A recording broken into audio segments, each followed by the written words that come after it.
And then you get to the blue beauties, which is Orthriophis tenareus caliscionis, and those can get up to 14 feet and are these massive blue and gray snakes. And I'll tell you the story with Stevie. This is the first time I've shared Stevie's story publicly. So I've actually had her for a little over 9 years now. I first met her when I was going to community college.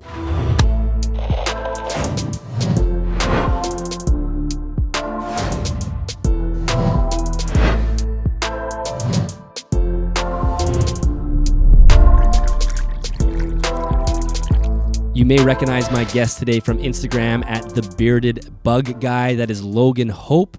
Logan has an amazing Instagram page, and he's had a few videos that have gone absolutely viral, hitting 20 plus million views on some of his videos. But in this episode, we discuss his reptile room, his animal room, but specifically we walk through his Blue Beauty rat snakes, which is an incredible species of snake. You can just hear the passion coming out of Logan's voice as he talks about them and how he keeps them in grow tents. So he talks about how he sets them up. We discuss the enormous Mourning gecko enclosure. That it's not even an enclosure. It's basically a room of mourning geckos, which for anybody who isn't familiar, these are a very small parthenogenic species of gecko, which means they are all female and they'll continue to lay eggs and just reproduce themselves.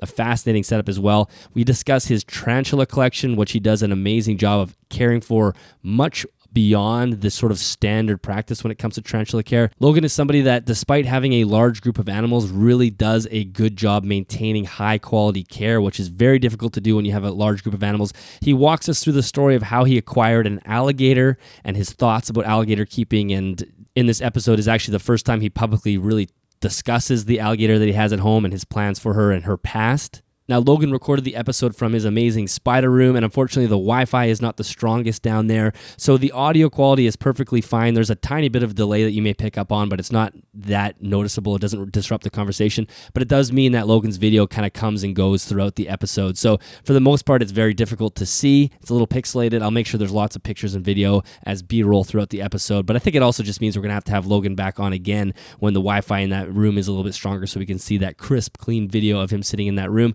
Or we just have to convince him to get a YouTube channel, which I try to do at the very end as well. Regardless, we're going to do another part 2 with Logan at some point in the future.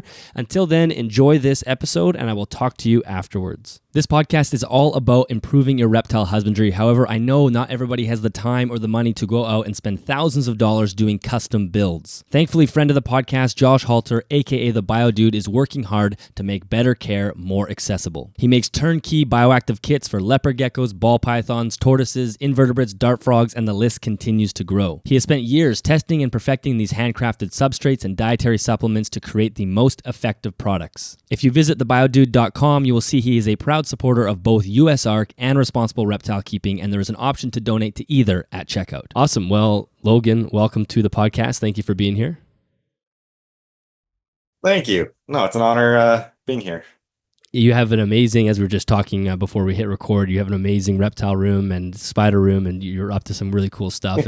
And so we'll get into your background in a little bit, but the thing that seems to be going, maybe not most viral, because you've had a few crazy viral things on your page, but one of the more viral things is the Mourning gecko tent, the Mourning gecko room setup. So I would love to, if you could just walk us through that. Tell us about the setup, how large it is, and we'll go from there.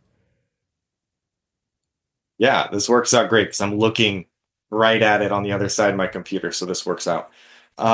So I don't call it an enclosure, I call it a room because that's essentially what it is. I built it into my basement, so it's like floor to ceiling, built into the house. Like whoever's buying my house is getting this enclosure, whether they want it or not. But yeah, it was going to be one big iguana room. So I have this other room in my basement, the one I'm sitting in. And I put, a wall across, I don't know, probably the back 4 feet of it. And it was going to be the whole iguana room. And then I was building it and I realized, I was like, my big blue beauty snake, the Vietnamese Blue Beauty, needs a bigger home soon. I want to maybe break this up into 2 and have part of it be the iguana, part of it be the Blue Beauty room. So I just put a divider in it. I got some windows from the thrift store. It was like $30. So I have this big, huge, window covering the whole thing. And then the door of it's kind of around the corner. So like where I'm sitting, I just see the window. Like it's just this big, huge viewing window. And that's probably the most common shot people are used to seeing from like my reels or something like that. But it is, yeah, 4.5 feet wide, 4 feet deep, and then I say 6.5 feet tall. It's kind of broken up because there was an air vent that ran up top. So it's like 6 foot here, 7 foot here. I think I did the math at one point and it was like 1,400 gallons or something like that. Um, and then it's got I don't even know how many gallons, probably a 40-gallon little, probably 30-gallon pond in there. It's one of those big like concrete mixing tubs, Mm. like if you've seen those at Home Depot. Yeah. One of those built into it, and then I did like custom background around the whole thing and big pieces of cork bark like mounted onto the walls and stuff. Because it was originally going to be for my big blue beauty snake. Um, and yeah, all live plants and everything. And so I put him in there, and he did great in it. And it started with just him, and he lived with mourning geckos first. Like for a while, I had him living in a 75-gallon when he was younger. And I got a handful of mourning geckos, and I was like, I'm gonna put him in there with him, give the mourning geckos a bunch of space, see how the snake does with the geckos. Um, and he never really cared about them. Like he would kind of watch them because he's really curious. Like blue beauty snakes are very curious snakes, and so they love watching things. Like I've watched him like follow isopods or crickets or something, just looking at them. So I put the morning geckos in there with him, and the snake was cool to see in there. Like he's very active. He used all the space. But the morning geckos were honestly just as fun, if not more fun to watch, just because, they're in this giant room. Like you're not just looking at them in a tank or something like that, so you can really see them use the space. But then what happened was the wall of that enclosure is the exterior wall to the basement. So in the summer, when the sun hits it, it gets too warm. Mm. And blue beauty snakes don't like it super hot. So it was getting too warm. It was drying out too much. So I had to move him out of it. I think he got a respiratory infection. And I remember it was a pain in the butt to try to get him out of the enclosure because there's, a little door, but then there's branches everywhere. There's cork tubes that are like attached to the wall. So I think it took me like probably like a week to get him out because I had to wait until he was like not wrapped around anything. Finally was able to get him out of the room. Um, and I had to give him shots. And so I was like, all right, I'm not putting him back in there. He's just gonna hang out here for a bit while we do the shots, and then I'll move him into something else. But the morning gecko population just exploded, and they were just so much fun to see. And so I started just, yeah, feeding them, um, kind of do thing. I don't know. I wanted to put another animal in there for a while. I was trying to think of like what else could live with the morning geckos. But then the more I thought about it, I was like, what would be more fun than the morning geckos? Like there's hundreds in there. And to just Yeah. be able to stand here and like the longer you look, the more you see. And like during the day, you'll maybe see a dozen of them just kind of out and about. But then nighttime, it's, they're everywhere. Do you have any idea of how And many so are I actually in don't know. there? I have estimates. I think in the room I think there's more than 100. I don't think there's more than 200. Okay. Um, but they're all throughout my house. Oh, Like really? they've escaped, they've breed out here. Oh, dude, I find one a day. I have one up in the kitchen right now that I caught last night. We came down this morning to pet the iguana, and one runs around in the iguana enclosure. Like it's a daily thing. I think my personal record for how many I've caught in 24 hours is 6, just feral. Wow. And That like is crazy. while I was sitting here, like filling with, Oh, dude, it's awesome. While I was getting like the computer ready, though, I'm sitting here and I'm listening. I could hear one chirping up here somewhere. I don't know where, but yeah, they're just kind of everywhere. I found them in some weird places too, So it's like the like you live in a drawer tropical underneath country the almost. oven. Yeah, yeah, pretty much. But they do a good job of like, keeping fruit flies and crickets under control, and I think they help out eating the cellar spiders because there's a lot of those in here. Um, I don't mind them. Like if they're babies, then I'll catch them and I'll put them back in the room just because they'll dry out quicker. There's less food for them outside. But if they're like a good size morning gecko, I'll just leave it. I'm like, all right, you're doing your job, and apparently you're doing it well enough that you're growing. So yeah, a lot of times I just kind of leave them, let them run around out here. Do you remember how many you started with originally when you first put them in the 75 gallon? Yeah, I think it was seven. Started with Wow. seven, and then I want to say like a year later, I added another like four to five, Mm. and that was summer, fall of 2020, I think. Okay. And Wow. so it's been a good 4 years. Well, what I like about it is it's a large enclosure. It's obviously a tiny species. And I've talked about this all the time is trying to promote these smaller species because it's so much easier to provide more space. But you've kind of taken it to the next Oh, level by providing a giant enclosure for them. So I'm curious, are there some things that you've kind of learned along the way as tips or things that mistakes that you've made with having such a large enclosure for a smaller species? I mean, obviously one of them is the animals escaping, but that's kind of an unavoidable thing. yeah. Yeah, the escaping thing is unavoidable. I think I built the room pretty well, like pretty well sealed, so not a lot of them escape. I found a couple spots here and there over the years.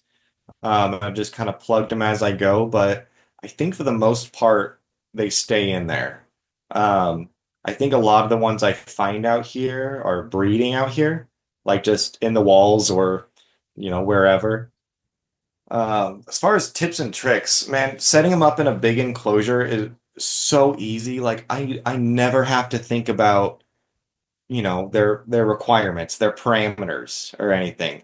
Because they have 6, 7 feet of space to choose temperature and humidity and UV. And, if it's a hot day in the summer, and that exterior wall is getting blasted by the sun, it's 90 something, 95 degrees in there up at the top. And I'll see more of them kind of near the bottom at that time.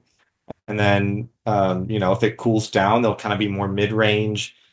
Um, if it's drier out, like if I haven't sprayed it down in a while, then they'll kind of be hanging out at the bottom more. Um, but nothing big that stands out. I mean, it kind of decreases a lot of the issues that people have with colonies of mourning geckos, just stuff that I've read and seen online. People talking about like the parents eating the babies or, the babies getting it kind of just I don't know. It decreases the amount of times that they have to interact with each other. Hmm. Um, like they have more than enough space for their population to grow. So all of a sudden you're not worried about 20 geckos in this tiny enclosure competing over space and resources and everything. So I've noticed like a lot of the babies will hang out either like at the bottom or on the ground, like in the leaf litter. Um, and then all the adults, like the big, big freaking females, they'll be up at the very, very top of the enclosure, like where the wall meets the ceiling. So I think they do kind of like keep themselves separate to a degree. And then I've found like over the years, I've had to add more and more feeding spots. Because when they get hungry, like they get excited. If there's a bigger one and then a smaller one comes up, the bigger one will get like territorial over the food and will like grab the smaller one or shoo it away, and that's when they can lose tails because the bigger one will grab it, try to yeet it off of the food plate or something.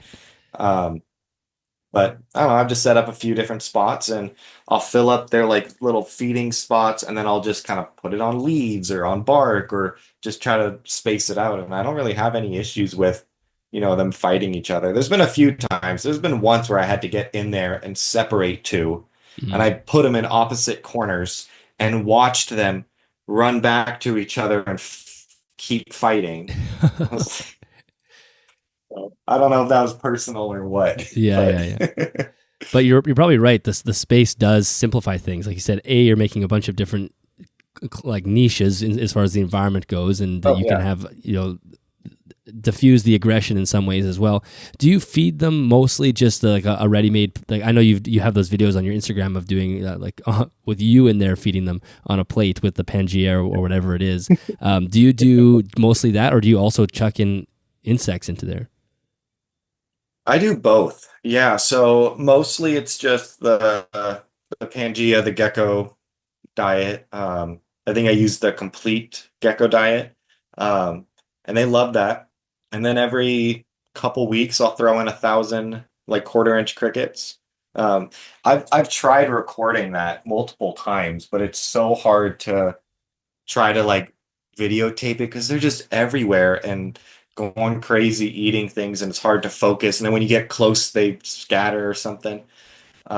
But yeah, every couple weeks I do crickets. I have found in the springtime, ants like to get into the enclosure. Mm, And so interesting. in the spring, a bunch of the non-odorous house ants, like little sugar ants, people call them, they'll make their way in the enclosure and they'll try making one of their little satellite nests in the room.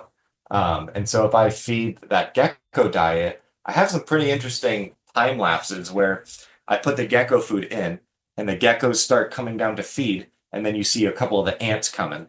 And then what happens is if this is like the gecko dish, the ants will like slowly start going around the edges and the geckos will just slowly start getting less and less around the edges. And then pretty soon it's ants covering the entire thing. And then all the geckos are just above watching, like pissed off just watching him. Um, Interesting. and so yeah. And so it happens every year. And so every year, what I'll do is I will spray the enclosure down like crazy, like constantly wetting it, constantly misting it. But then I'll switch completely to crickets for like Mm. 2 months, um, just to tell the ants, like, this is not a great spot to make a home. And so they'll end up moving out on their own. But it happens every year. So Will every year I the switch to morning crickets geckos for a few months. will the morning geckos not eat the ants? No, they're too hard. Mm. Like they're too chitinous. They can't really chew them. I Okay. have seen them eat mealy bugs before, which was pretty cool. Little baby geckos will come up and eat the mealy bugs from the underneath sides of leaves, but it's not like enough to, get rid of your mealy bugs or anything. Okay. It's a shame that the morning geckos can't do more damage on the mealy bugs because of how annoying that pest is. Oh yeah. I tried for a while. I was really paying attention to see if they could actually decrease the mealybug population before I had to go in there and like see what I could do. Um, they would eat them every now and then, but nowhere near the amount that they needed to like manage a population. Mm. That's a shame. But it's good to know, actually, though. At least you could maybe cut the numbers down a little bit on the mealy bugs because they are really hard on plants. Why don't we jump into Yeah. your animal room in general? Because you have this. I mean, that's one project that you're working on that's really fascinating, and it's people love to watch it on Instagram. But you also have this incredible space that you're in. It sounds like it's your basement, and you have a lot going on down there. Do you want to just kind of give us an overview of like where you're sitting and the types of things and how many enclosures you have down there? Sure. Yeah, so the basement's kind of broken up into two, I'd say two main areas, maybe three. So when you first walk down the stairs, that's kind of where we keep all the snakes and then the frogs. And that space I keep around 70 to 75 degrees. And so I keep a lot of Asian rat snakes, so snakes that don't need any additional temperature or like heat lights or anything like that. Um, so most people know my big blue beauty snake. I post a lot about him. He's probably my favorite snake in the collection. Um, he's awesome. He's about 10 feet long right now. Yeah, And then he's I beautiful. have a female. Oh, he's so cool, dude. He was my first Asian rat snake and just totally got me hooked. How much bigger will Um, he get? but I he's still growing. Like there's a breeder who had a male that was 12 and a half feet long. And Wow. then they knew somebody. Yeah, it came in like one of the first imports in the 90s, a wild caught male. But they have a friend who also got a wild caught male on an import in the 90s, and it was 14 feet, I think, 14 point something. Wow. So they get big, like a lot bigger than what most people think. And like, I don't know, I love these snakes so much. And one of the reasons why I'm trying to post more and more about them is just because there's a lot of unknowns about them still. There's not a lot of information about what they do in the wild or necessarily how big they get or, just kind of their natural behavior or ecology or something like that. And so, yeah, they get a lot bigger than what most people think. Yeah, yeah. Well, and actually, maybe we'll just But hang on him for a second because I'm curious. So the Vietnamese Blue Beauty that's a subspecies of, because you see the other beauty snakes like the beauty rat snakes, and the blue one mhm. obviously is blue, but they have a similar body plan. Is that a subspecies of the like the normal the Taiwanese beauty snake that you might think of, or? Yeah, technically yes. Mm. And I think it's something that down the road will probably change. I mean, there's been a lot of taxonomic changes to colubrids and rat snakes and stuff like in general, but I feel like these are just so understudied. I can't remember how many subspecies. I think there's something crazy like 12 or 14. Um, but they're all Orthriophis tenareus, which is the beauty snake. So the Orthriophis tenareus is the Chinese beauty snake. So that's kind of considered, maybe the true one, the true species. And I have a male and a female, and they couldn't be more different than the blue beauties. For starters, they maybe get 5 feet. Oh wow. 5 feet. They have a little bit different face, way different personality. Um, and then you get to the blue beauties, which is Orthriophis tenareus calicionis, and those can get up to 14 feet and are these massive blue and gray snakes. And then you get, the cave dwelling rats. Everyone loves those, the Ridley eyes. Hmm. Um, and those are kind of more of a solid coloration, not the patterns. Um, so there's a whole bunch of different flavors of beauty snakes. And to science, they're all the same species, but I don't know. Just by watching them a lot, I don't know. I don't think that's gonna stay the case forever. I would love to see these snakes more researched and separated if we could. Well, it's one of those things that, if you're looking at even just basic body plan, you may lump them together, but it makes a difference when you're actually working with the species. And then if you're working with both or several of the subspecies, or at least two, you can see how different they are as a first-hand experience. Is a lot different than just looking at their body plans in a textbook, for example. Like you have this intuition that these are not the same species. Oh yeah. Yeah, it's cool. Oh yeah. Yeah, because the Blue Beauties were like, that's my heart and soul snake right there. And so once I realized, all right, I love this snake, what can I get that's similar? So then I got my male Chinese beauty. And then maybe a few months later, I got the female. And honestly, like I've had them for like 3 years now, and I like them. They're really cool, but they don't tickle that itch in the Mm. same way. They're like really reclusive. They're pretty shy. Um, whereas the Blue Beauties are just they're so curious. They always have to be watching you. They'll watch anything. So, like I said, they'll watch crickets, they'll watch isopods. Like when I'm in the basement, I can always count on seeing my two blue beauties, just their heads poking out of a hide or watching me through the window or something like that. They're just really inquisitive and very bold, like very confident, very bold. They almost give me like regal energy. Like they almost like stand there like they know that they're the coolest thing, if Yeah, that yeah. makes sense. It makes total sense. Um, Yeah, they're like a majestic. There's something like yeah, I could totally you walk into the room and there's like a respect that you immediately get for them because they're blue. It's yeah. a weird color, like they're not that camouflaged. Although Uh-huh. maybe in their natural environment they are, but it's just like you said, there's a presence about them.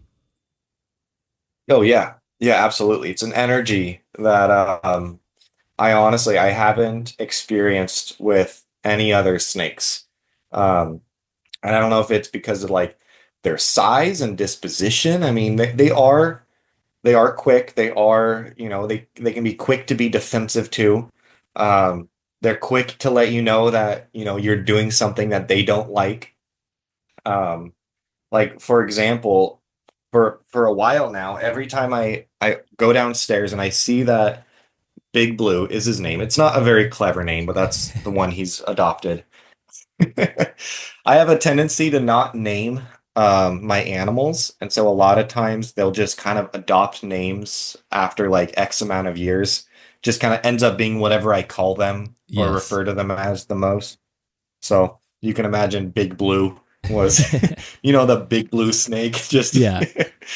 but every time I go down here, I'll open up his door and I'll stick my fist just right in his face and just almost like I'm just touching him and just let him check me out. And, I like to do that to show him that, me, my hands, my smell are not scary. They're not threatening. But then even times where I've like wanted to take him out, like I've learned how to read their energies well enough to know when he is okay with me touching him, handling him, and when he's not. And that's kind of that respect is, I always want to foster positive interactions with my animals. I don't want to leave whether it's handling them or just getting in their space or I don't know, there's a million things, but I want to leave that interaction with me feeling good and I want the animal to have good feelings. Like if that makes sense. Yeah, Like totally. I don't Yeah. want them to and that's that being stressed or uncomfortable kind of thing. So if I'm working with my snake and all of a sudden it's acting all pissed, defensive, uncomfortable, it's like, all right, we're done. Like this, I'm not going to keep pushing this just so he associates me with stress all the time. Um, I think they are a little more intelligent than what most people give them credit for. Like if you watch that snake interact with his environment, interact with people, with feeding times, and then you watch a corn snake, it's like a night and day difference. Like people always talk about like dry markons being a really intelligent snake. Um, and I think they are, like Crebos and Indigos and stuff like that.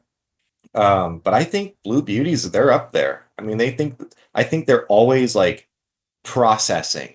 They're just quick moving, quick metabolism. I think they're just always processing stimulus, if that makes sense. Yeah, it really does. And there's something interesting about because I have a couple of boas and and a carpet python, and they're all very. I wouldn't.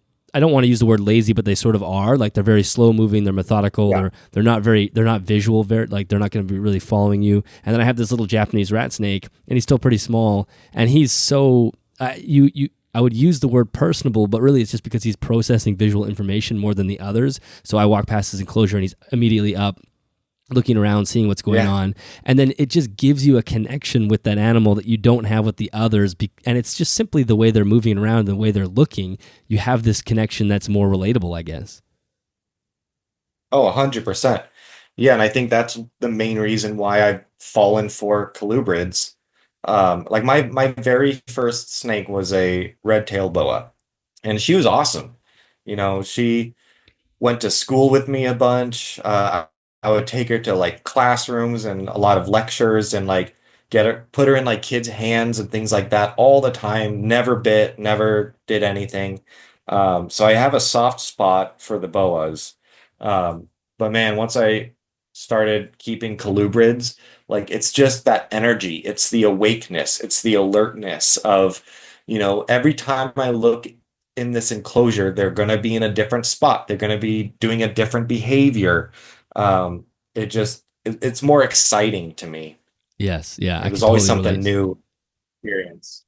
Now, you had mentioned that you had pulled him out of the larger room enclosure that's now the Mourning Gecko room, and you've moved him. So maybe you could talk about that because that's the tent enclosure that you have. And then I'm curious, I didn't realize you had two of them. So are you cohabiting them, or do you have two enclosures for each of them?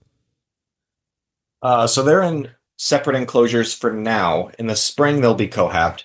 Okay. So yeah, I moved Big Blue out of that room, and for a few months, he lived in just this really boring, basic glass 4x2x2.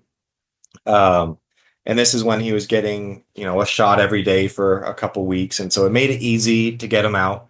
Um, but his demeanor changed so quickly. Like when he was in the big room, he was calm. He was, exploring all the time. He just seemed really chill. Whenever I went in there, didn't really care about me getting in his space. And then when I moved him into that glass 4x2, I couldn't walk by his enclosure without him striking at me from the other side of the glass. Mm. Or he stopped eating from tongs because he would be too stressed out. So I'd have to leave it in there. And then overnight he would eat it. Um, and so I set him up in the grow tent, which is 8 feet by 4 feet by 7 feet, I think. Um, and it was within a couple days of moving him in there, he went right back to being super calm, relaxed. Like you could just tell like his body language, just he wasn't tense. He just, yeah, was relaxed, Yeah, easy yeah, yeah. going. Um, So so he's how in have you that set big that up? enclosure, Like, and then does it have a window so you can see into it? it doesn't. So the males does not. It has those two little windows on the doors. So you can look in there from the outside. It's not as good as like a big enclosure or glass opening enclosures or anything like that, but you can peek in there.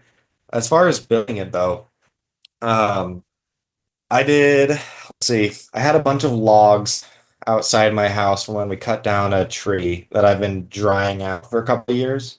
And so I put those in the corners, just using like heavy duty zip ties.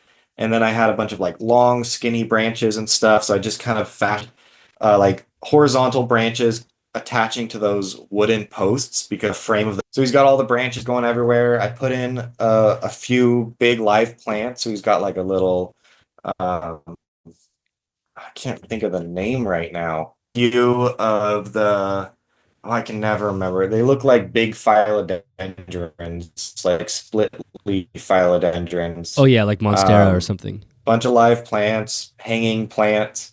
Uh, yeah, I don't think they're monsteras. I think they're something else. Mm. Plant people will know as soon as they see it. It's a very common one. But then I put in a big 40-gallon pond for him because they like it cooler and they like it humid. So I figured if I'm not misting it in there, like I still need a big reservoir to help with the humidity.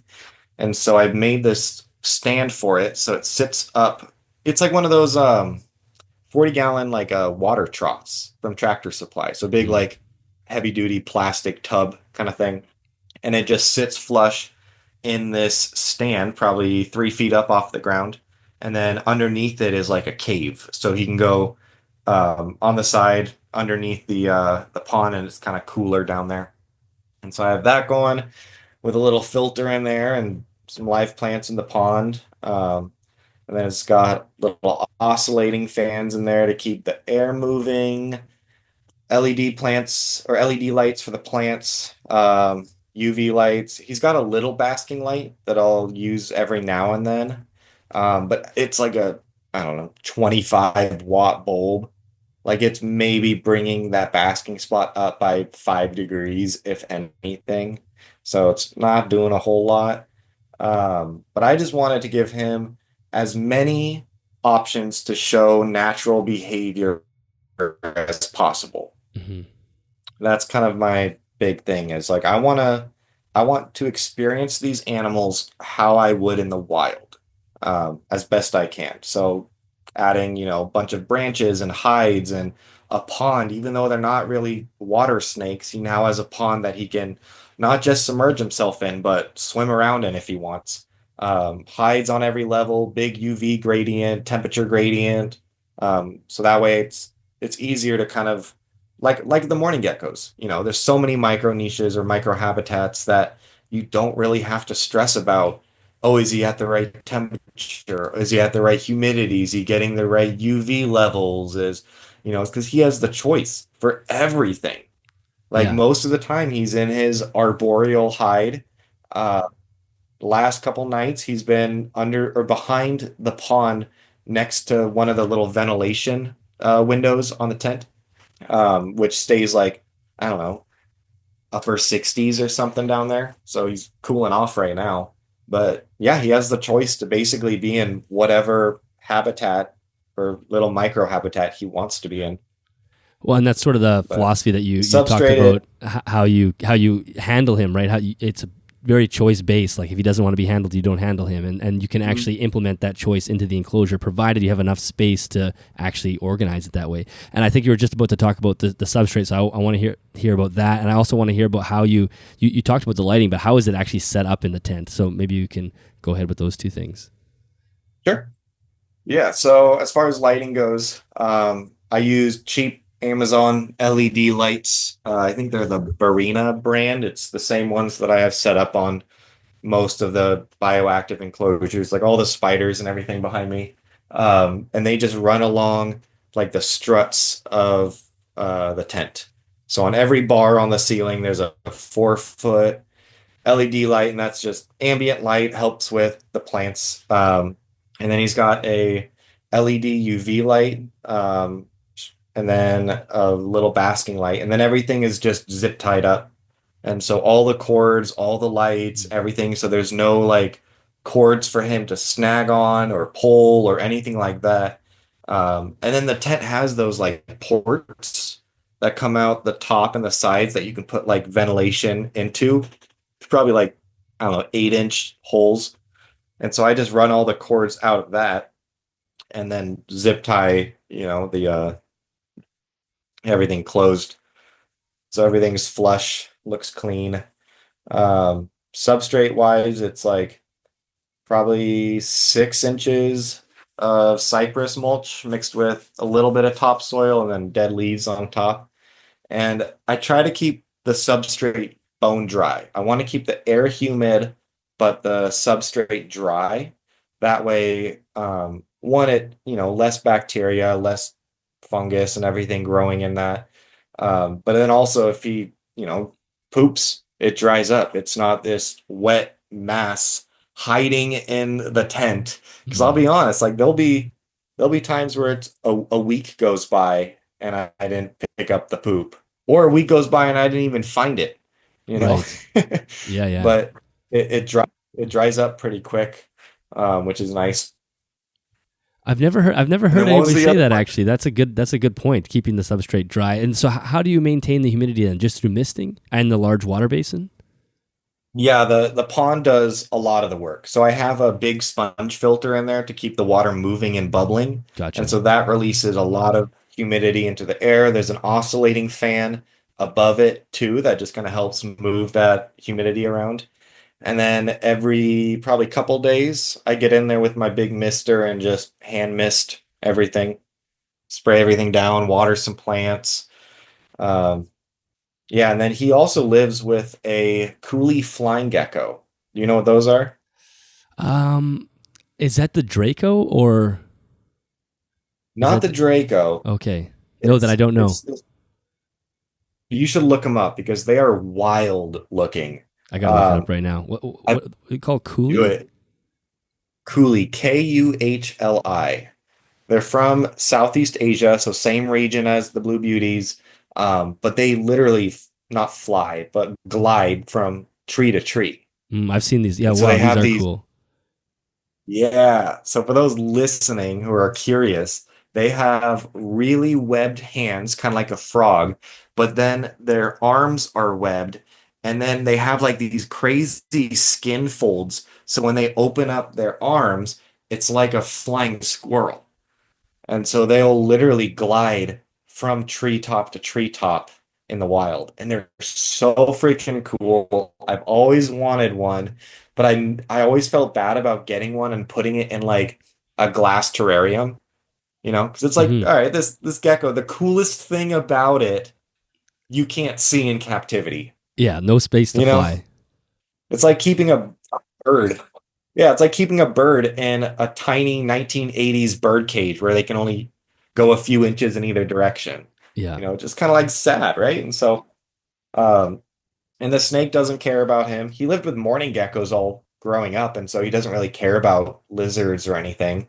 Um, and so, yeah, every night, go in there with a flashlight and we'll find the gecko. He's either running around on the ceiling or hunting or something. Um, but yeah, he's pretty cool. I like that gecko.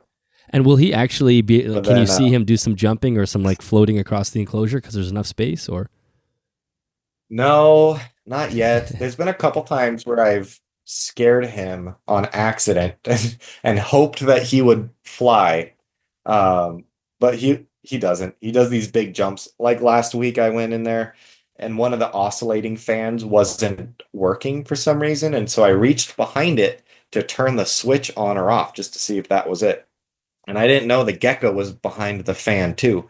So I reached back there and just basically palm handed this gecko, scared the shit out of it.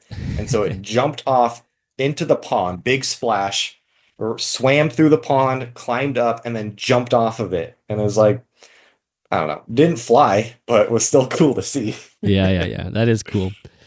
Well, so Amy, we've talked Yeah. about two of your setups, which are incredible: the morning gecko setup and this tent setup. But you have so much more going on in your room, and I wanted to take a reptile detour for a second to talk about your tarantulas because I think you have some background education wise. It looks like that's what you kind of went to school with. So I'm curious about where your interest in them came from first, but the setups you have them in are much more beyond than you would typically see in the tarantula space. Tarantulas are generally kept fairly simply. There's still lots of substrate and things like that, but yours are just so well done. So I'm curious about A, what got you into tarantulas, and then B, how did you come up with the way you care for them? Like it just seems like you take it to another level. Yeah. Maybe I can turn my camera on for this part so people can Sure. see it in the Yeah, yeah, yeah. background. And if not, if it is a little glitchy, we'll still we'll definitely put some pictures in for people to see. We can see it. You're a Okay. little pixelated, but we get the vibe.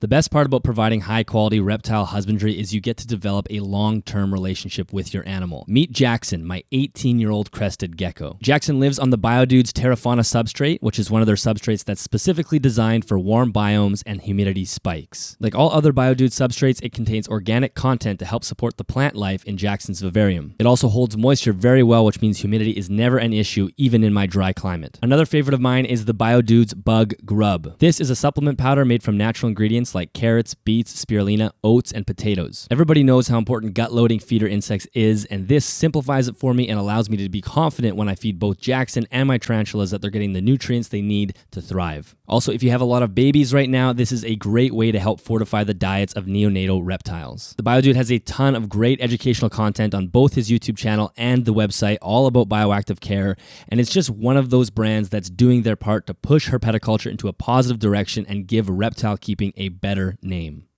All right. That's good enough. Um, Tarantulas and bugs.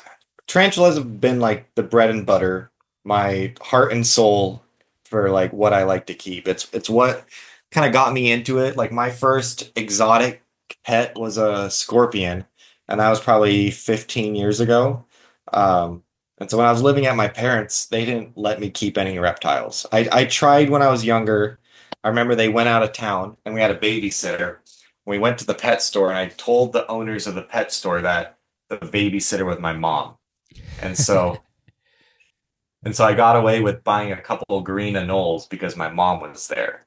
And then I came home and within a couple days my parents made me get rid of them. So but they were always fine with bugs and like spiders and stuff to a degree.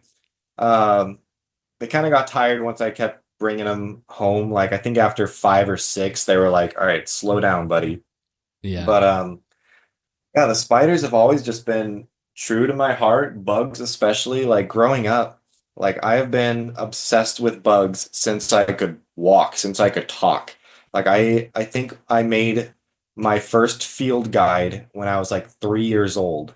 And it took me like weeks, like with crayons and making the book. And like I went hard at that for a while. I've actually thought about making copies of it and like I don't know, sharing it with people because it's hilarious. Like a 3-year-old's bug field guide to That's Washington amazing. State. Um, so like all my family and friends, they just know me as like the bug guy, and that's what I went as for a long time was just the bug guy. Um, and so growing up, I went to school for biology and entomology. I got some great experience working in an entomology lab for a while. Um, And then, yeah, I was going to get my PhD in entomology, but I don't know. I like watching things more than I like recording data and writing papers and stuff like that. So I decided not to do that. Yeah. But as far as making their enclosures, like it just was always kind of made sense to me to set them up nicely. I think there's a stigma around keeping tarantulas that they're the easy thing to keep in the hobby.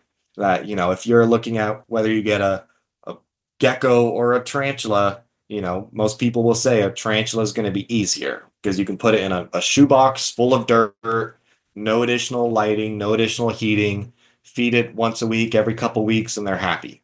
It's like, which for the most part works. But you see these animals in the wild and you watch how they, live in the wild and like I don't know, I just felt like we could do better.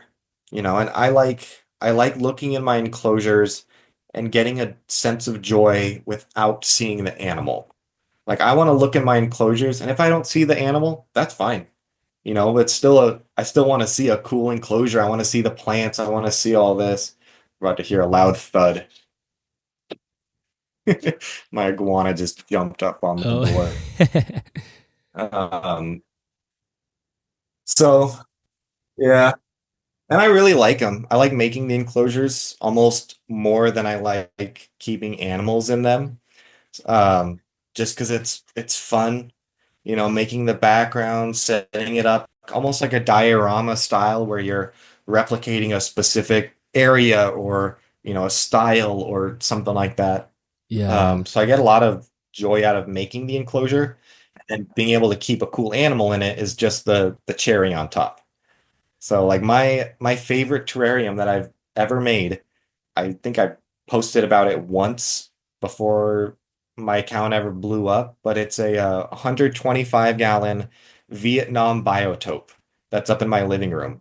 And the background took like 35, 40 hours to make, and it's all carved and to look like limestone rock. It's colored, concreted, like it looks really good.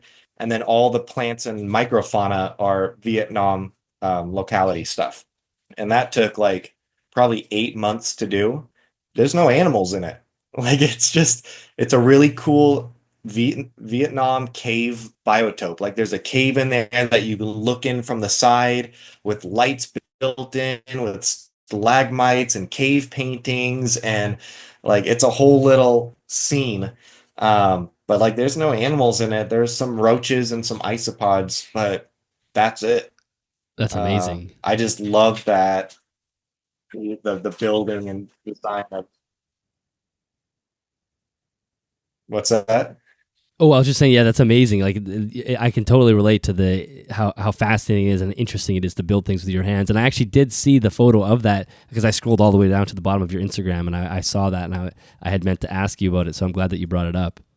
I was gonna say though, the more that I've gotten into this hobby and this I guess lifestyle, the more I've just kind of realized we don't know shit about these animals that we keep. Yeah, Like these, especially like, I don't know, some of these that are considered to be simpler to keep, like tarantulas. Most people don't think about a tarantula using a basking spot, and yet you give them a light that has, a little temperature to it, like they'll go up there and they'll use it, whether it's before they molt after a meal. They'll bring egg sacs up and kind of incubate them that way. I think there's a lot of behaviors that we normally just don't see in captivity because we're not giving them all the opportunities to show that behavior. Yeah, I totally agree, and I think the robustness of the animals we keep is sometimes to their own detriment because we can get away with not having to add these additional features of the wild because they can just continue to live without them, but it's not the best. And so I'm curious about your tarantula specifically. Like, you're in some ways breaking some rules when I just look at the way you keep. I'd be curious to know what you do with the screen tops on those Terra enclosures, if you do anything. B, maybe you could talk about a little bit about the lighting as well that you provide on some of them.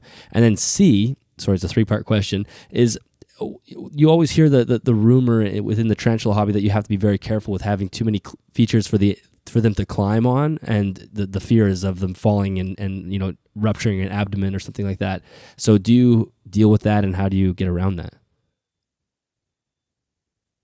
Yeah, so there's a few things that I've done. So as far as lighting goes, screen tops, stuff like that, the lights are Barina brand cheap LEDs off Amazon. There's probably 10 different lights that look and act the same as these. They're just, I think 5,000 or 5,500K lights that just link together. So I just have them running along the tops, and it adds a little bit of temperature change, probably 5 to 10 degrees up at the very top.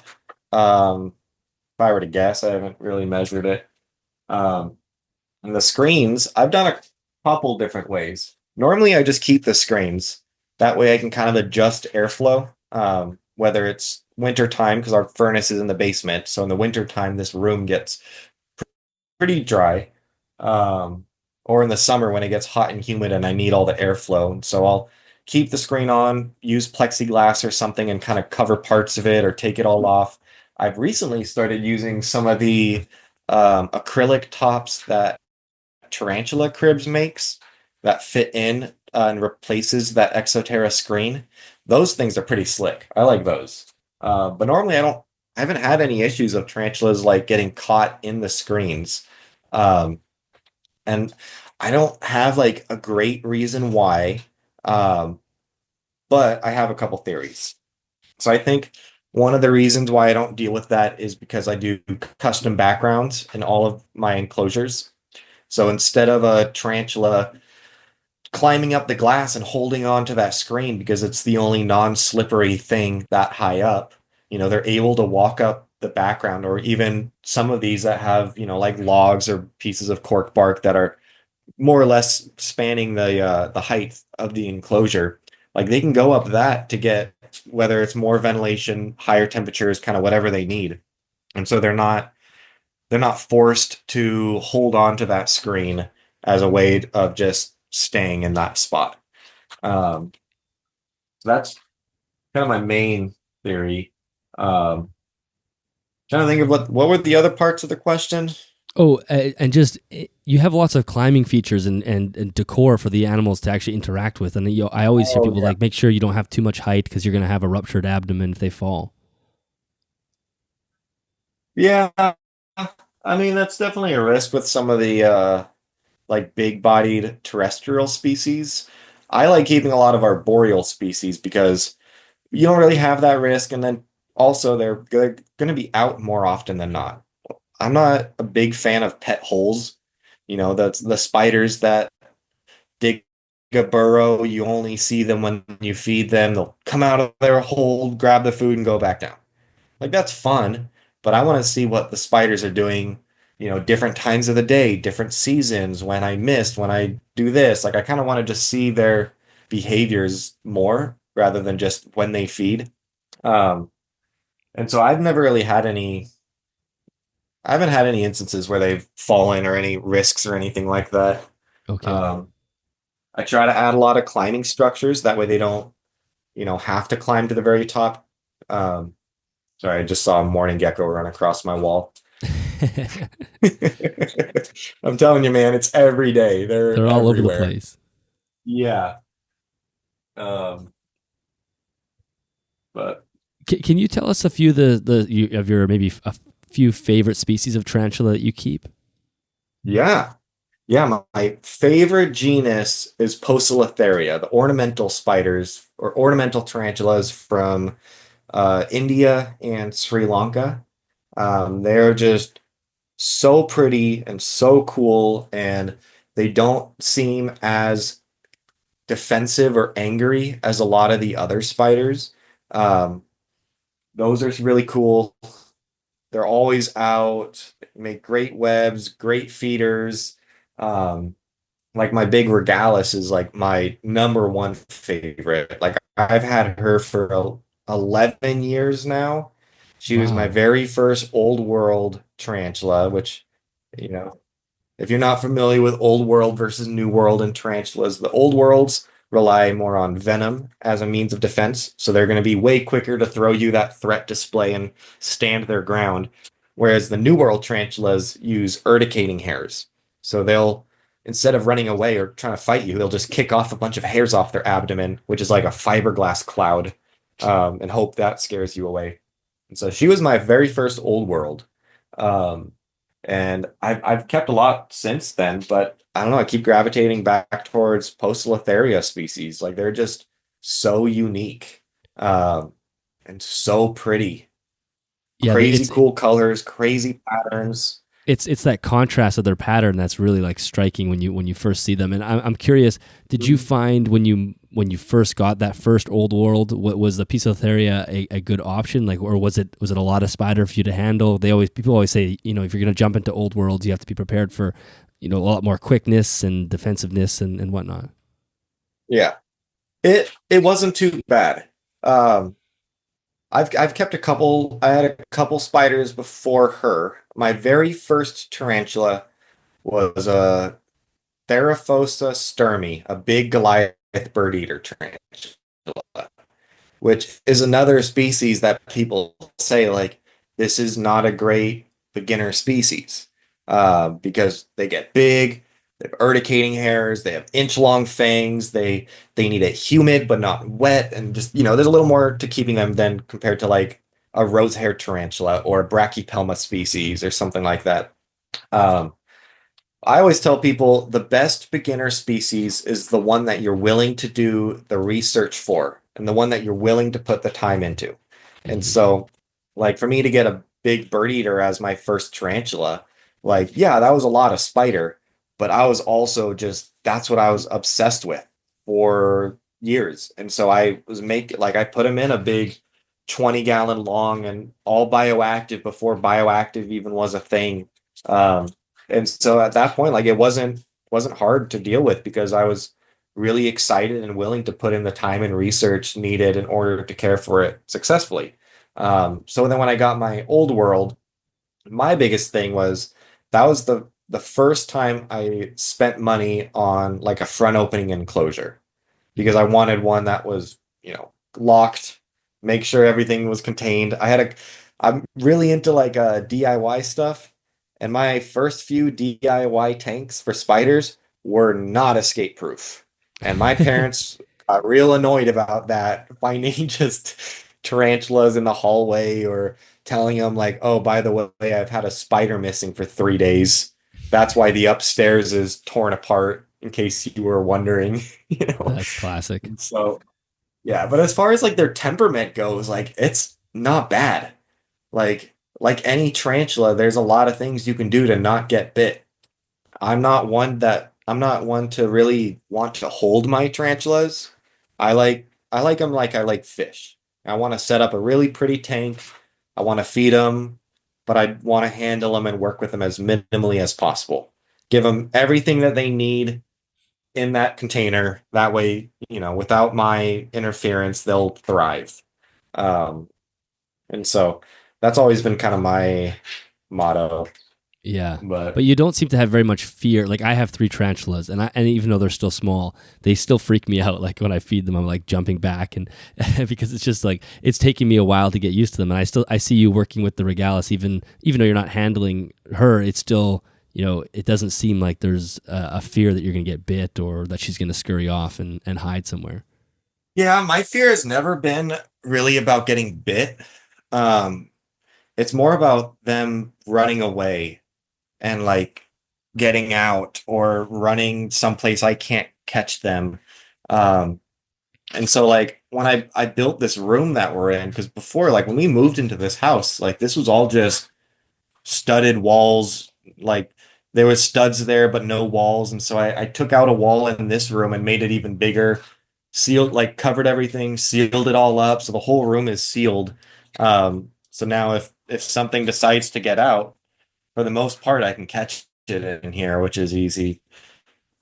But I don't know. I think it's just years of working with them and not having that kind of inherent fear, I suppose. I don't know Yeah. if you work with something every day, like you learn how to read their body language, whether it's a tarantula, whether it's a snake, a gecko, whatever. Like you just get used to reading them and reading what they're gonna do next, I guess. Yeah. Yeah. Um, Totally. so like that big female regalis, like yeah, there's the video of me holding her on that cork bark while she's kind of walking around, and like I have very little to no fear when it comes to handling that specific spider, but only because I've had her for over a decade and she's maybe thrown a threat posture at me once or twice. Like I know when she's getting fidgety or when she's gonna start running or so that's one thing. There's some species down here where it's like, yeah, I don't want to get you out. I don't want to deal with you. Like that's I know it's not gonna go well. Yeah. Yeah. Well, and one of your more recent viral videos was you bred the regalis and had just this enclosure full of babies. And I forget how many views that video got, so you have to tell us. It was like in the millions. But I'm also curious how, as you had mentioned in one of them that you were going to do a live stream of you pulling the babies out. I don't know if Mhm. you ever did that, and if you did, I'm just so curious how you pulled out like hundreds of babies out of this enclosure. Yeah, it was a process. So the live video went great. Was kind of boring because it's just me in there chasing individual spiders one by one. But there was a good amount of people that showed up for it and asked a ton of really good questions. And so I had a lot of fun, answering questions and kind of engaging with people that way. Um, but it was probably 2 weeks of every night coming down here and just trying to catch more and more. There's still probably like, I don't know, probably 20 to 30 still in that enclosure that I still need to catch. Um, and I pulled out 120 something total. Wow.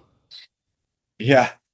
Which I asked one of my friends recently, who's like a professional spider breeder. It's what they do for their living. And I said, like, what's average? Like, how many babies is normal for a regalis? And they're like, oh, normally, 60, 80 is average, maybe a little more. And I'm like, dude, I'm at like 150, like Wow. total. That is She just crazy. had a ton of babies. And yeah, yeah, I think it's because she's big, she's old. Most people breed these animals when they're 5, 6 years old once they kind of get to that full mature size, but they're still growing after that. So to breed them at 10 or 11 years old, like that's a big spider that's able to produce a lot of eggs. And then I left the eggs in there. I let her incubate the eggs on her own, hatch the eggs on her own, let the babies molt in there for the first time on their own. Um, and I haven't found a single dead one. Wow. Like I think they all hatched out perfectly. And to have that many like hatch out successfully, like it was a lot more than I was ready for, to be honest. Will you be able to sell most of them? Yeah, I've sold off most of them already. Oh, okay. Um, yeah, the only ones I have left are the ones still in that terrarium that I need to catch. But I'm gonna hold some back. I want to do a big communal with them, with some of the babies. Um, yeah, I just shipped off 97 a couple weeks ago, To which that was a fun night. would you be selling them to, is that to like a wholesaler to sell them at their own store, or? Most of them. Yeah, Yeah, okay. most of them. I sold a handful just to individual people. I did a few posts on my Instagram story just kind of saying like, hey, if you are interested in one of these, like let me know. Um, And then the live that I did where I caught them all that first time, I let everyone in the live know like, hey, if you want one of these, they're going to be cheaper now. If you want one later, they won't be. So I sold probably like a dozen out of that 150 just to individual people. And then most of them went to wholesales. So a couple reptile stores, and then a couple people who, mass sell tarantulas. But it Yeah. worked out because I was getting real tired of feeding and watering all of those tarantulas every week. I bet that is a tremendous amount of work. Yeah. Yeah. And every time there's always a couple that decided to jump out and book it across the basement floor. And so now I'm trying to catch this little 1 inch baby tarantula that's running around. Yeah. Yeah, I'm It sure was a good you're time. happy to see most of them go. Will you breed them again? Oh, yeah. What's that? Will you breed them again? Sure. Yeah. Why? It was a Why lot of not? fun. Yeah. Why not? Now, shifting back to reptiles, do you have an alligator as well, or is that something that's in like a center that you're working with? No, that's my alligator. Yeah. That's Stevie. Okay, Uh, so tell us yeah, that story.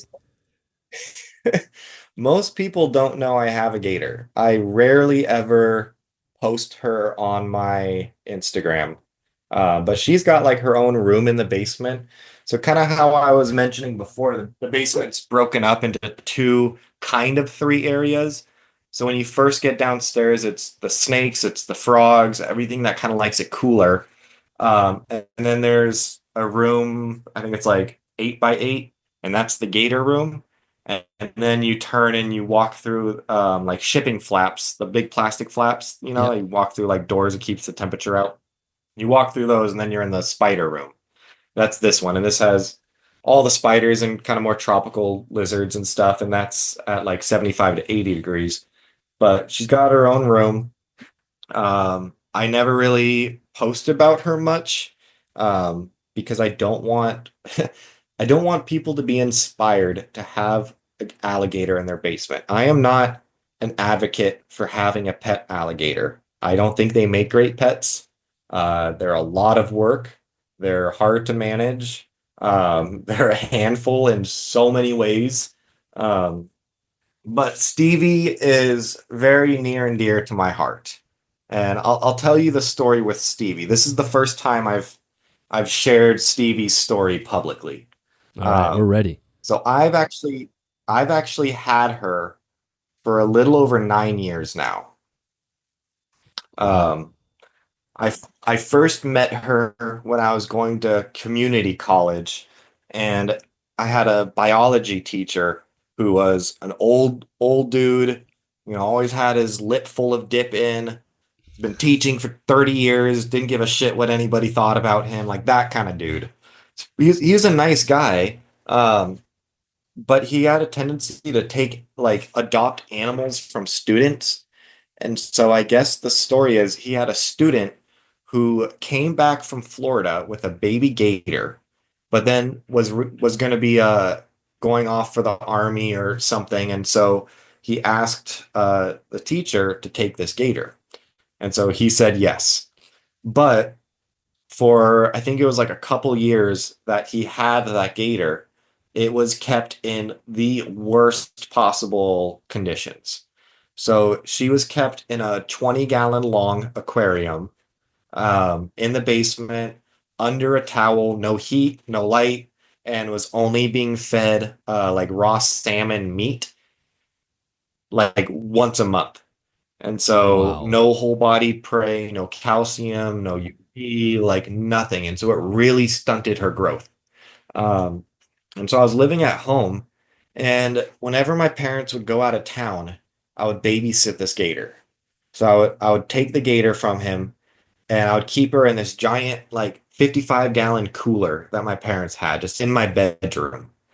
And I would load her up with like dubia roaches and pieces of chicken and give her baths. And she was like tiny, skin and bones, just barely alive, seemed like. Um, and then my parents would come home.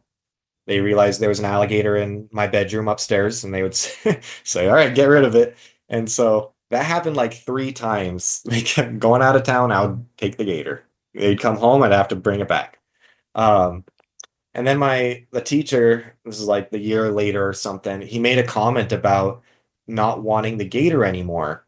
And his plan was he was going to freeze it. That way he could take her into classrooms. Oh That way my he could take gosh. her into the classrooms and use her for lectures and stuff. And so this was right before I like transferred to the university, Washington State University.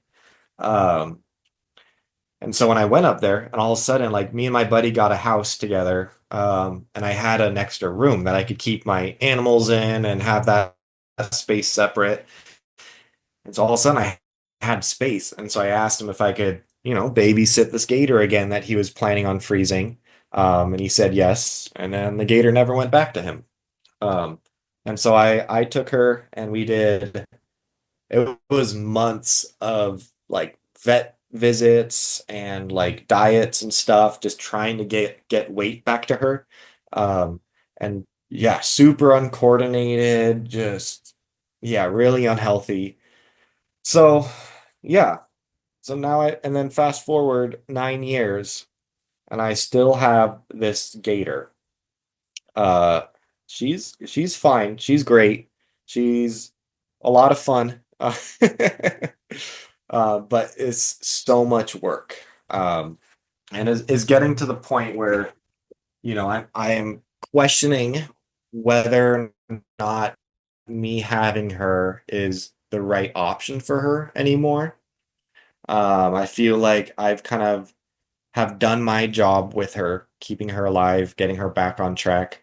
Um, and so yeah, I just don't think you can really successfully keep alligators or crocodilians that well in your basement up north. Like, yeah, there's a lot of ways you can do it well.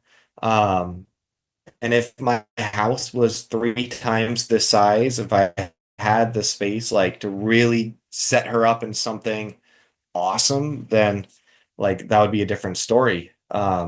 But probably weighs about 25 pounds, 20 pounds. So really healthy, looks awesome. Like she looks great.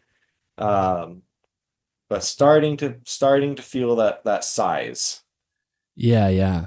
Well, I've talked to people who So work in like in Florida that work with gators outside at zoo scenario, and a lot of them say basically it's impossible to keep them inside at a certain point because of how much sun they require for one, and just like the space and creating a mhm. pool for them to swim in and whatnot. So I'm curious about how much did her condition itself improve? Like, what were you actually able to improve, and are we still dealing with long-term effects? I assume the stunted growth is one of the long-term effects.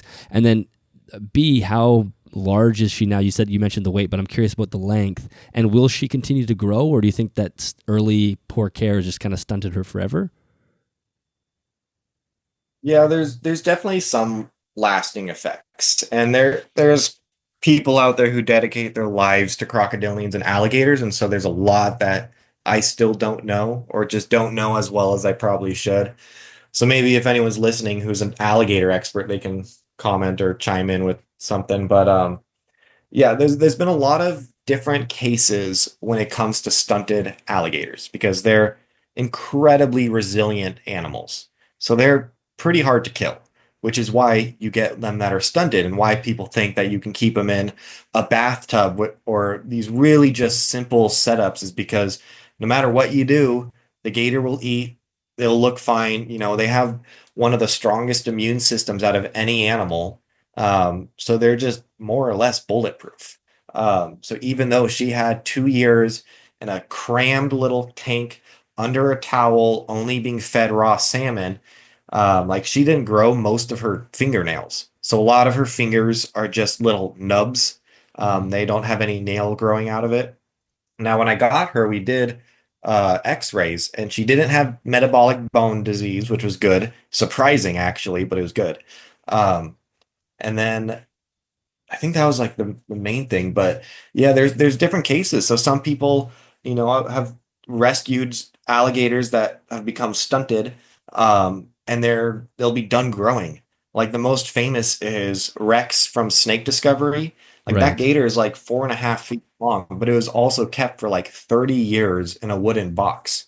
And so like those, like it's really on set, like it really set in. But then there's some cases where, you get them back on track with food and UV and heat and all that, and they bounce right back and they grow up like a normal gator, and in 10 years, like you wouldn't have been able to tell that that gator was stunted. And then others that they'll grow, but they'll never reach that full grown size.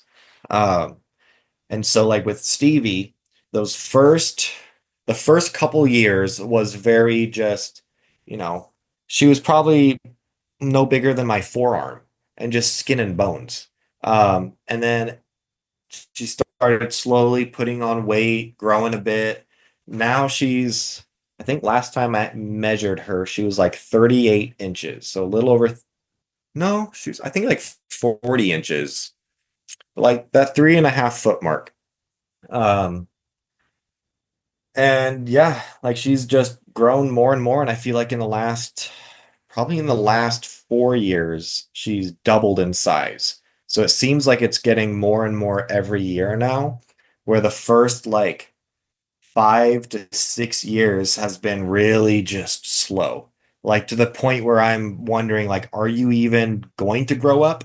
Like, wasn't as bad as some of those gators that are kept, for 30 years in a box, but still's not great. Um, Now I think like if I were to guess, she will probably grow to be 5, 6 feet, but that's it. Like I think she's gonna keep growing, but not really hit that full adult female gator size like you see.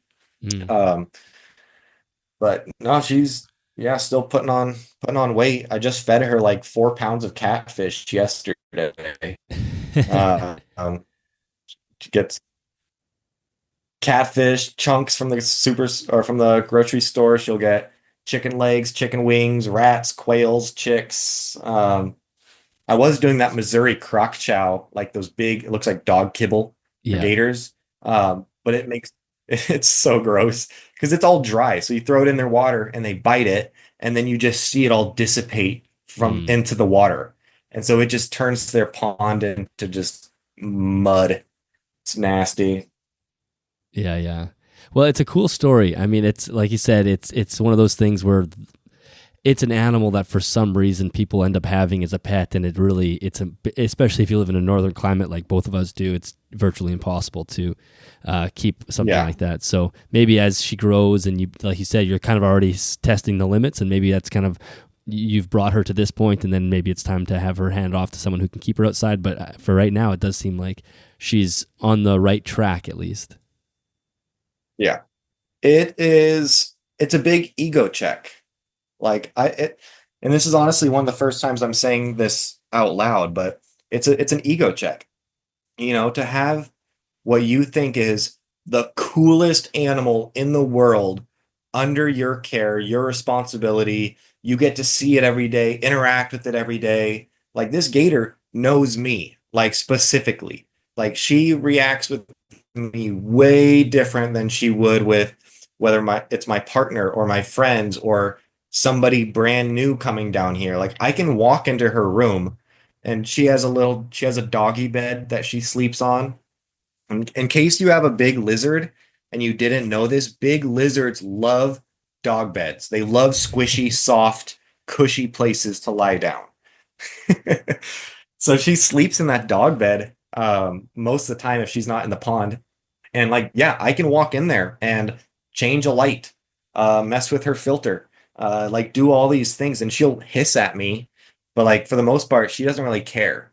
And then if I get her out of her space, like in the summer, I'll take her in the backyard and kind of let her out in the sun for a while. Like she is so calm. Like she doesn't care at all about us when we're outside. Um, but they are a lot of work. Yeah.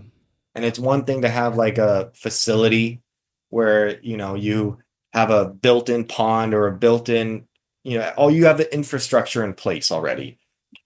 Whereas keeping them up north, like you know how much of a of an ass it is to clean her filter in the winter time when I can't use the hose outside Oh, it's or gotta be her terrible. pond. It's the worst, and it smells so bad. It's ugh, I can't get into it. It's terrible, dude. Yeah. Um, and so like it's yeah, there's ways you can do it. Like if I had a 2,000 square foot basement, then it'd be a bit easier. But I live in a relatively small house. Uh, just the entire basement is dedicated towards animals, so it seems like there's a lot, but really it's a pretty small space. Yeah. Yeah, well, like you said, it's one of those things where sometimes you have to let the ego take a back seat and go, "What's the best for the animal?" But um, anyway, Exactly. Logan, you Yeah. have such a interesting experience with or a breadth of experience, and the animals that you keep is fascinating. And I know people will want to know more about like what you're up to. And many people listening right now will be following you on Instagram already. But you had mentioned I think before we hit record, that potentially of starting a YouTube channel. So I'd love to hear your thoughts on that because I feel like anybody listening to this right now is probably thinking, does he have a YouTube channel? Because I would love to see his room. I have been wanting to do that for a while, and it started with my parents telling me I should do it. Um, just because, they like me. I have great parents. They're very supportive. Um, and the older I got, and the more I look back and realize, wow, my parents let me bring that into the house. They let me do that. Like, that's cool. Um, just so I have great parents, and yeah, they've been really supportive of the idea of me starting a YouTube just to kind of show stuff off more. And I've been wanting to for a while. It's finding the time. Um, Mm. because like from March till October is like big travel work months. So I'm gone for probably half that time. And then when I'm home, I'm worried about taking care of what I have, playing catch up on projects or home things or just other life responsibilities. And so the YouTube idea kind of gets thrown on the back burner. Um, but I think the plan is I have a week off for Christmas. And I think I'm going to film and edit my first YouTube video then. I've been, for the last year or so, I've been writing down ideas for videos. Um, so I have a lot of great ideas for stuff. But I also have really high standards for myself. And so, like, I don't know, I can see in my head what I want to make, and it's time consuming. It's a lot of work. Yeah. Um, and so to be able to find that time and energy to dedicate towards that, like it's a lot. Like I wish I could post on Instagram more. Like I probably do 1 to 2 posts a week, if that. But it's a lot of work. Like whether it's taking care of the animals or enclosure builds or just other life stuff like you know, making sure the house is going to stand in the winter and the dog is getting walked and dinner's being made. Like it's just a lot of work, but hopefully soon people will see stuff because I've got a lot of great ideas and some things I'm really excited to share. And a lot of things that like I don't think I can really do justice if I just do it on Instagram.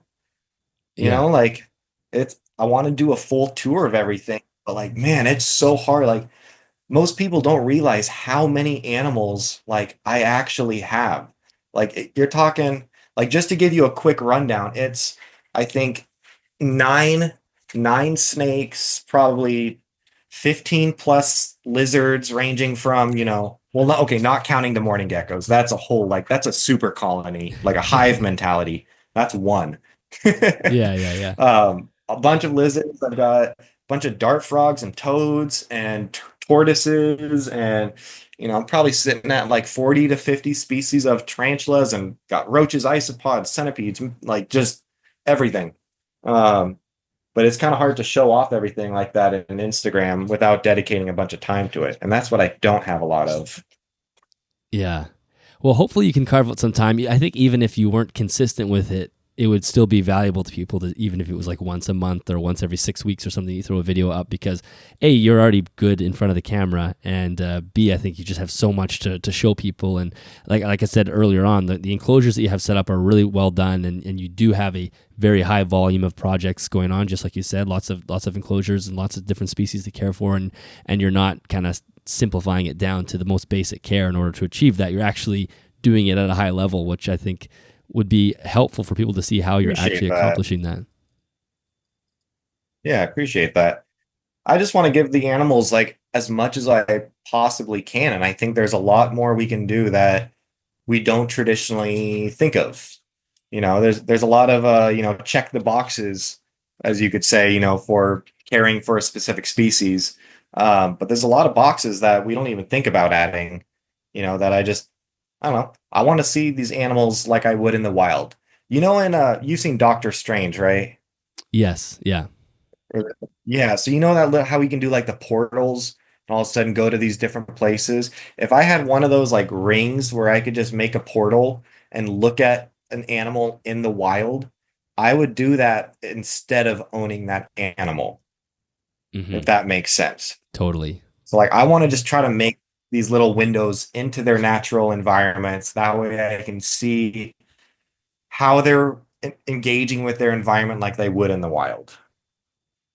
Yeah, I think that's a perfect analogy. That's how the enclosure should feel. They should feel like windows, and they shouldn't feel like it should feel like a piece of nature, and not just something that you're doing as the keeper because you like to keep the animal. I think that's a really good way of thinking about it. And you'd mentioned March to the fall time is your heavy work season, or travel season. Now, for those listening, can they, if they go to expos, do they see you at the expo or the Exoterra table, or can people interact with you there? Yeah. Yeah, Okay. I always get people who recognize me from social media and want to talk about whether it's the grow tents that I've made or mourning geckos or spiders or something. But I absolutely love that. Yeah, I love talking with people at trade shows about some of my projects. So if they're at the expo and they see the Exoterra table, they may see you there, so they can come say hi. Um, Yep. until then, are there some other? What can you let us know where people who, if they don't follow you on Instagram or social media, where can they find the content? Because even though they're not long form videos, there's still lots on there for people to see. Instagram is my main cup of tea. That's my main outlet. And I'll say this, I focus way more on putting good content on my story than I do on my page. Just because if you follow my Instagram, I want you to be able to see kind of more regular updates of cool things and projects and stuff. But maybe I don't think it's like worthy to go on my actual page. Or maybe I think of it as like the VIP experience. I don't know. But I try to always put a lot of cool stuff on my Instagram story. So if you're, regularly watching my Instagram story, you've probably seen a fair amount of the animals that I keep. Other than that, it's Instagram, sometimes TikTok. Never been a huge fan of it, but I do it. So, I'm cool like the other kids. And then hopefully soon YouTube. Awesome. Well, Logan, thank you very much for being a guest today and sharing all your experience. I think it's been fascinating. And yeah, I'm very much looking forward to hopefully you starting a YouTube channel and people can experience it that way. But until then, thank you very much for being on the podcast. Yeah, appreciate it. If you're ever in Michigan, Dylan, you got a place here. All right, that is the end of that episode. Logan, thank you so much for being on the show. I think it's very clear how passionate you are about what you do, and I can't wait to see your projects kind of unfold. Like I said, we will absolutely have to have you on for a part 2. I want to get more into your Blue Beauty breeding project as well as a few of the other things. We really just scratched the surface with what Logan's keeping because he is keeping so many different species and has a ton of experience. So if you would like a part 2 with Logan, let us know and maybe put in the comments some of the things you'd like to see us discuss at that point. Listeners, if you enjoyed the podcast, consider sharing it on social media. That does really go a long way to help us find new listeners. If you'd like to support the podcast financially, you can do that at patreon.com/animalsathome. For more episodes of the podcast, make sure you head to animalsathomenetwork.com or just subscribe on YouTube or Spotify or any other podcasting app. And that is it for this episode, everybody. I will see you in the next one. And I imagine that we are very close to the new year at this point by the time you're listening to this. Whether it's the new year or not, I don't know. So happy new year either way. Hopefully you had a Merry Christmas and a happy holiday season. Looking forward to 2025, and we will see you then.